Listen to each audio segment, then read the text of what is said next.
ओम शांति। आज से हम एक नया प्रयास शुरू करने जा रहे। मम्मा के महावाक्यों का कलेक्शन।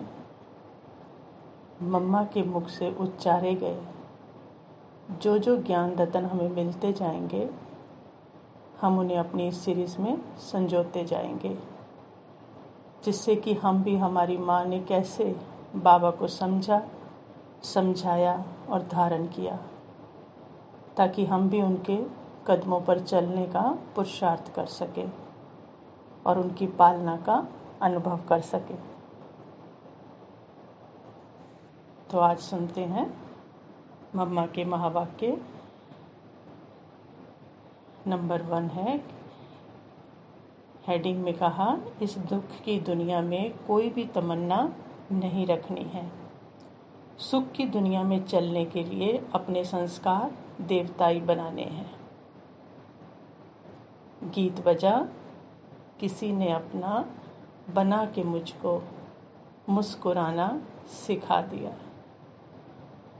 मम्मा कहती, एक है मुस्कुराने की दुनिया और दूसरी है रोने की दुनिया। अभी कहाँ बैठे हो? रोने की दुनिया का अंत और मुस्कुराने की दुनिया अथवा सुख की दुनिया का अभी सैंपलिंग लग रहा है। हम हैं संगम पर, लेकिन अभी उस सुख की दुनिया के लिए पुरुषार्थ कर रहे हैं, तो अपना सारा अटेंशन उसी पर है। अभी इस रोने की दुनिया अथवा दुख की दुनिया में कोई भी तमन्ना धन संपत्ति की, मर्तबे की, मान इज्जत की, किसी भी बात की नहीं रखनी है, क्योंकि अभी तो सभी में धन संपत्ति में भी रोना है, यानी दुख ही दुख है। इस दुनिया की कोई भी प्राप्ति जिसको प्राप्ति गिना जाए, उसमें अभी कोई सुख रहा नहीं है। इसलिए बाप कहते हैं कि जो मैं मुस्कुराने की अर्थात सुख की दुनिया बना रहा हूँ, उसमें चलने के लिए अपने संस्कार भी ऐसे बनाओ। देखो, चित्रकार भी देवताओं के चेहरे बड़े अच्छे मुस्कुराहट वाले बनाते हैं। उनके चेहरे में पवित्रता, दिव्यता आदि दर्शाते हैं। तो अभी हम वही संस्कार बना रहे हैं अथवा धारण कर रहे हैं। वहाँ कोई दुख का चिन्ह है ही नहीं। मम्मा कहती, वहाँ कभी रोना होता ही नहीं, क्योंकि वहाँ बाप कहते, अभी अभी रोया, बहुत दुख पाया, अर्थात दुख की दुनिया के अनेक जन्म भोगे। अभी वो रात पूरी होकर के दिन भी तो आएगा ना। तो ये रात अथवा दुख की जो जनरेशन है, वो अभी पूरी होती है। अभी सुख की जनरेशन चालू होती है। तो उस सुख की दुनिया का फाउंडेशन यहाँ लगाना है, इसलिए बहुत संभाल रखनी है।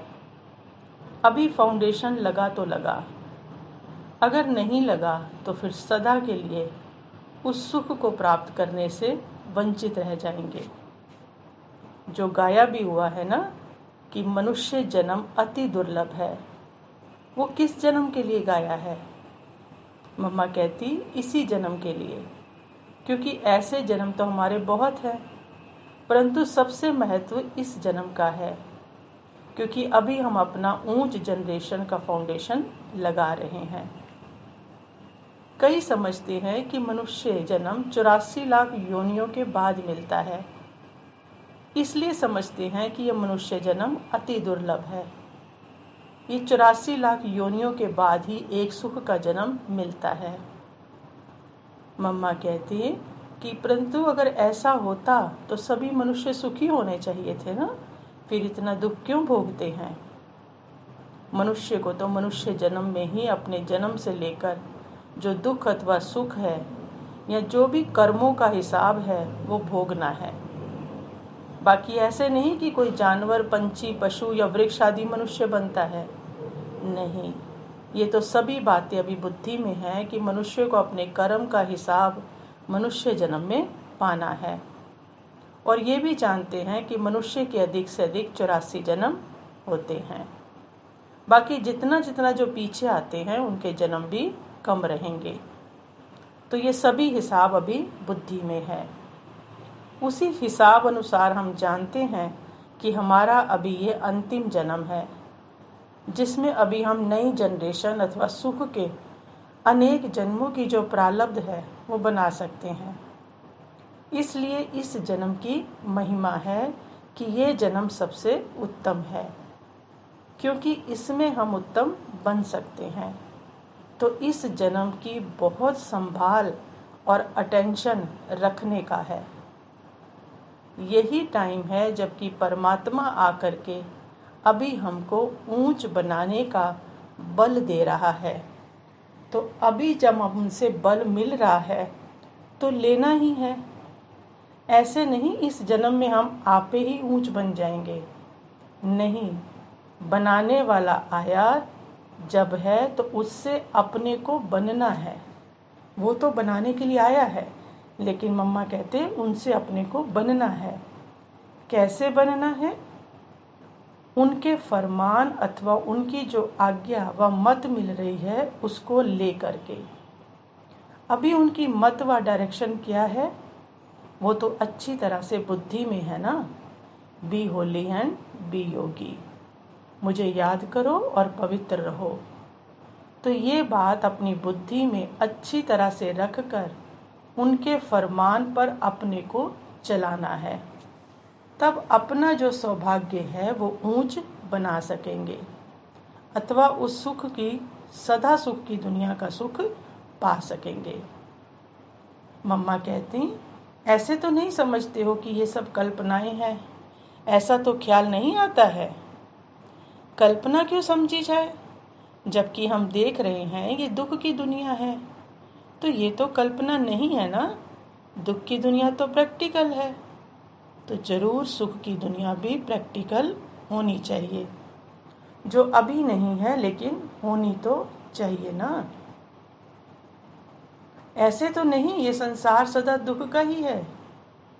इसमें सुख और दुख दोनों ही है, परंतु सुख का भी समय है। ऐसे नहीं कहेंगे कि अभी जो सुख है बस यही सुख है, यही स्वर्ग है, ऐसा ही सुख दुख है, परंतु नहीं। अभी के सुख को सुख नहीं कहेंगे। वो सुख जो था जिसमें हम सदा सुखी थे, वह चीज ही और है, इसलिए सुख उसको कहेंगे। आज कल्पना क्यों समझते हैं? क्योंकि आज वह है ही नहीं, वैसे वाला सुख है ही नहीं।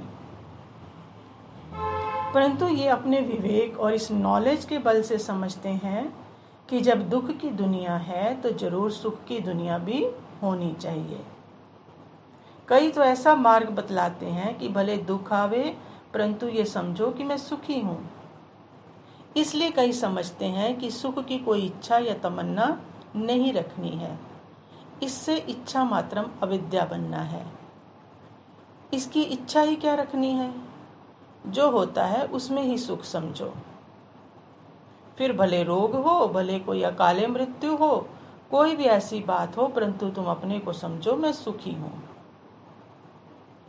तो मम्मा कहती ये तो हो गया अपनी कल्पना का सुख। इसको थोड़ी प्रैक्टिकल कहेंगे। जैसे दुख प्रैक्टिकल है, कई दुख की बातें प्रैक्टिकल में आती हैं, ऐसे सुख भी तो प्रैक्टिकल होना चाहिए। तो अपने टाइम पर फिर उस सुख की दुनिया को आना है, लेकिन उसका फाउंडेशन अभी लग रहा है।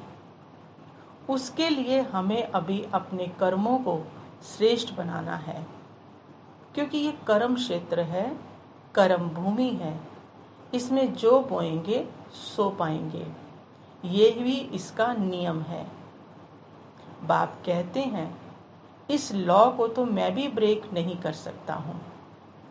भल मैं वर्ड ऑलमाइटी अथॉरिटी हूँ, लेकिन इसका मतलब ये नहीं कि मैं जो चाहूँ आसमान को नीचे करूँ, धरती को ऊपर करूँ। और दुनिया वाले समझते हैं भगवान तो कुछ भी कर सकता है, वो मुर्दे को भी जिंदा कर सकता है। परंतु भगवान व शक्ति अर्थ ये नहीं है कि वो मुर्दे को जिंदा करे। वे तो आत्मा को शरीर छोड़ने का ही है। वो तो बात ही नहीं है कि जिंदा कर दे उसको। अगर उसको जिंदा करूं तो क्या वे फिर से मुर्दा नहीं बनेगा? बाबा ने कहा हुआ है, अगर मैं मुर्दे को जिंदा कर दूं तो क्या वो जिंदा ही रहेगा, फिर मुर्दा नहीं बनेगा? फिर भी बनेगा। तो हर चीज का जो नियम है वो तो चलेगा ही, इसलिए उसमें कोई शक्ति दिखलाने की बात नहीं है। नियमों को नियम बनाने वाले बदलते नहीं हैं। उसमें शक्ति क्या दिखाएंगे, वो तो नियम ब्रेक हो जाएगा। मम्मा कहती ये जो 5 तत्व हैं, हर तत्व का भी अपना नियम है। वह भी गोल्डन, सिल्वर, कॉपर और आयरन इस अनुसार अपनी स्टेज में आते हैं। ये अर्थक्वेक होता है, ये फ्लड्स आती है, ये तूफान आता है, ये सभी होता है। ये भी अभी डिसऑर्डर में तमो प्रधान हो गए हैं। हर चीज़ में अभी तमो प्रधानता है। तो ये सभी राज बाप ही समझाते हैं कि अभी हर चीज़ बिगड़ चुकी है। अभी मैं आया हूँ तो हर चीज़ को सुधारता हूँ। इसके लिए पहले मनुष्य आत्मा को सुधारता हूँ, उससे फिर सब चीज़ें सुधर जाती है। फिर संसार जब सुधरा हुआ है तो उसमें सदा सुख है। फिर कोई चीज़ एक दो को दुख नहीं देती। अभी तो सब चीज़ों से दुख मिलता है। तो इन सभी बातों को समझना और किस तरह से सृष्टि का अथवा इस संसार का चक्र चलता है उसे जानना, इसी का नाम है ज्ञान। इसी का मैं नॉलेजफुल हूँ। मेरे पास इसकी फुल नॉलेज है। ये कर्मों का कैसे खाता चलता है, कैसे नंबरवार आते हैं, इन सभी बातों को मैं जानता हूँ। इसलिए कहते हैं कि ज्ञान को कोई मनुष्य यथार्थ रीति समझ नहीं सकते, क्योंकि मनुष्य तो सब इस चक्र में आने वाले हैं। तो जो चक्र में आने वाले हैं वो इन बातों को नहीं जान सकते। जो चक्र से बाहर हैं उनके पास ये सब नॉलेज रहती है, शिव बाबा के पास। तो बाप कहते हैं कि मैं फिर आकर इसको सुनाता हूँ, क्योंकि वो जानकारी मेरे पास ही रहती है ना, और सब में भूल जाती है। तो सबको बल देने वाला भी मैं हूँ, मेरे में ही पावर रहती है। और तो सभी जन्म मरण के चक्र में आकर अपनी पावर्स खो देते हैं। तो मैं आता हूँ अपना बल देने के लिए। ये तो सीधी सी बातें हैं। मम्मा कहती ये सारी बातें सीधी सी हैं, इसमें मूंझने की तो कोई बात ही नहीं है। बाबा बल देने आता है क्योंकि हम खो चुके हैं। इसलिए मुझे परमात्मा सर्वशक्तिवान, जानी जाननहार, ज्ञान का सागर कहकर महिमा करते हैं। ये मेरी महिमा कोई मुफ्त की थोड़ी है। बाबा ने जो महिमा बताई अपनी, ये कोई मुफ्त की थोड़ी है। मैंने काम किया है और मेरा कुछ कर्तव्य है। मैंने बहुत ऊंचा काम यहाँ किया है, इसलिए महिमा है। जैसे मनुष्य की भी महिमा क्यों होती है? गांधी के लिए कहते हैं वो बहुत अच्छा आदमी था, ऊंचा था। तो ऊंचा माना ऐसे नहीं एकदम बड़ा बड़ा था, ऐसे तो बड़ा नहीं था ना। बड़ा माना अपने कर्तव्य में बड़ा था। उसने अच्छे कर्तव्य किए, इसलिए उसको सब याद करते हैं, उनकी सब महिमा करते हैं। तो मनुष्य की हिस्ट्री में भी जो बातें आती हैं कि फलाने का ये अच्छा काम किया, उसी अनुसार फिर उसका गायन भी होता है। तो परमात्मा की भी इतनी जो महिमा है, उसने भी हमारे लिए कुछ काम किया होगा ना। बाकी ऐसे थोड़ी है कि बस ऊंचा बैठा है, बस उसकी शक्ति चलती रहती है या उसका ये सब काम होता ही रहता है। उसने आकर के कुछ किया है, मनुष्यों को ऐसा ऊंचा उठाया है और इस तरीके से उठाया है, इसलिए उसकी महिमा है। तो अभी परमात्मा की महिमा और परमात्मा के कर्तव्य को समझना है। जैसे धर्म पिताएं भी जो आए उनकी महिमा गाई हुई है, गुरु नानक देव, क्राइस्ट, बुद्ध आदि, उन्होंने भी तो उनकी तरफ ही इशारा किया है ना। तो ये सब साफ बातें हैं जिसको समझ करके पुरुषार्थ करना है। और बाप जो फरमान करते हैं कि मुझे याद करो और अपने कर्मों को अच्छा पवित्र रखो, तो उसी से तुम्हारा ये जो हेवन का अधिकार है वो तुमको प्राप्त होगा। तुम वैसे ही कर्म तो करते ही हो, परंतु वे कर्म तुम्हारे रॉन्ग होते जाते हैं, उसी से तुम्हारा दुख बढ़ता जाता है। इसलिए बाप कहते हैं बच्चे अभी समझ से करो, मैं जो समझ देता हूँ उसको ले करके अच्छी तरह से करो, मेरे डायरेक्शन पर रहो, मेरी मत पर चलो, तो फिर तुम्हारे जो एक्शन हैं वो राइट रहेंगे और उसके आधार से तुम सुखी रहेंगे। अपने एक्शन से ही तो बनना बिगड़ना होता है ना। उसको हम क्या बनाएं, कैसा बनाएं, उसकी हमको समझ चाहिए। वो अभी समझ दे रहा हूँ तो उस पर चलना है। कर्म कैसे करें कैसे ना करें वो बाबा हमें समझ दे रहे हैं, उन पर चलना है। इन बातों को समझ करके अपना ऐसा पुरुषार्थ रखना है। देखो कितनी सिंपल सहज बात है। इसके लिए मनुष्य कितने वेद शास्त्र ग्रंथ पुराण और कितने हठ योग प्राणायाम आदि करते हैं। ये सब बातें साफ करके बाप समझाते हैं। चलना तो कर्म से ही है, लेकिन कर्म को खाली सुधारते चलो।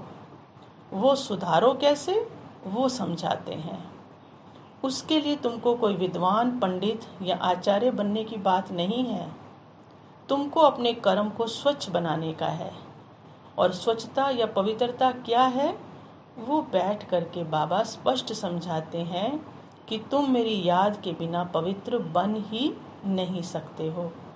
भले तुम कोई देवता को याद करो, किसी के भी योग से तुम पवित्र नहीं बनोगे। पापों को दग्ध करने का बल मेरे पास है। इसलिए बाप कहते हैं जब तक मेरे से कनेक्शन नहीं है तब तक पावन नहीं बन सकते हो। जैसे बत्तियों का कनेक्शन मेन पावर हाउस से है, अगर वहाँ से कनेक्शन ना हो तो बत्ती में लाइट नहीं होगी, वो बल्ब नहीं आएगा। इसी तरह तुम्हारा कनेक्शन मेरे से है, मैं हूँ मेन पावर हाउस, तो उससे कनेक्शन चाहिए ना। अगर उससे कनेक्शन नहीं होगा तो तुमको ताकत नहीं मिलेगी, और ताकत नहीं मिलेगी तो पाप दग्ध नहीं होंगे, तुम आगे नहीं बढ़ सकेंगे। तब कहते हैं एक मेरे से योग लगा, मेरे बिना तुम्हारी गति सदगति नहीं हो सकती। तो ये मम्मा के महावाक्य थे। ओम शांति।